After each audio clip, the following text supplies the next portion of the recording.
friends, come along with me as I do a very potent menopause adrenal hormone support tincture.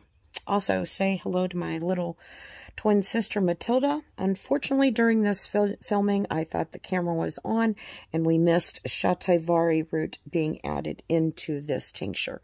When in fact it is in there, I apologize, we missed that filming. Let's get down to this.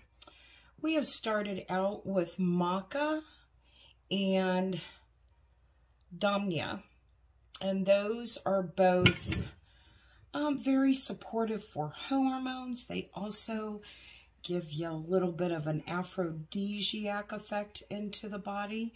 And to that, we are going to add white peony root. So I've taken the whole peony root and I've tried to grind it down as much as I could. So what is white peony root good for? It actually has a compound in it that increases the activity of aromatase.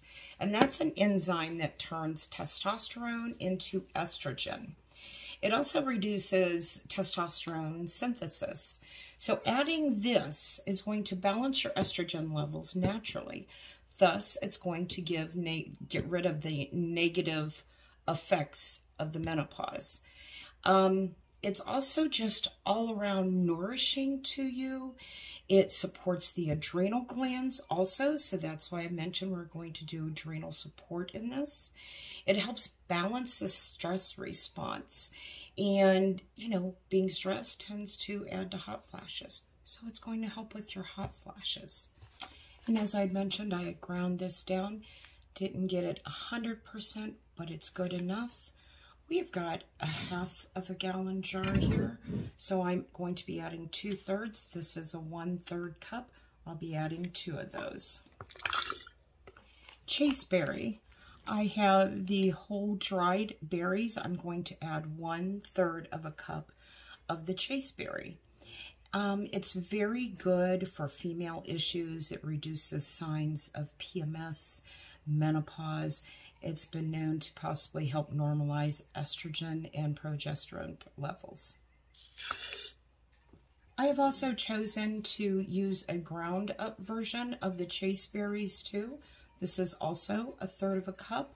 So in totality, you're going to have 2/3 cup of the chaseberries in a 1/2 gallon jar.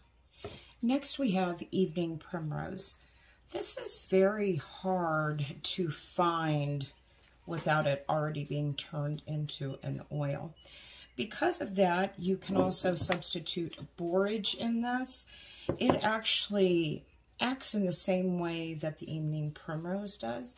But we're going to use a 1/3 cup of the evening primrose. Wild yam.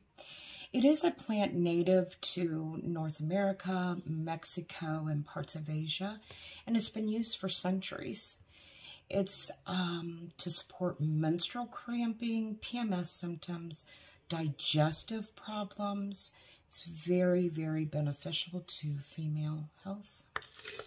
I'm going to add 2/3 cup of wild yam root. Red clover. Red clover is very, very good for female health. Did you know red clover has estrogen-like properties? And if you use fermented red clover, it can help with osteoporosis. We're going to add 2/3 cup of red clover. Black cohosh. It's a flowering plant native to North America, and its active ingredient is helpful for women's health issues, and it's used in a lot of health products. It helps with menopause, fertility, and hormone balance. We're going to add 2/3 cup of black cohosh. We're going to put lemon balm in here also. Lemon balm is an adaptogen. It supports the hormones. It supports your adrenal glands, most importantly. We're going to put 2/3 cup in here. After putting all the herbs in, we needed more space, even a 1/2 gallon. So I've transferred all of the herbs to a gallon jar. And we are going to add 100 proof vodka for this. And we are going to fill her up as much as we can. We have filled up the jar with the alcohol. I didn't get entirely to the top of the gallon jar, but that's okay. I have more. I'm going to add a little bit more to this, and I was just debubbling. I did add more alcohol, but I still didn't fill it to the top. Here is the reason why. I want a strong medicine. I don't want to go to the 1:5 ratio. I normally go 2:4, and I want this very potent. This will sit for 6 weeks, and then we can strain it. If you have any questions, let me know. Stay healthy, friends.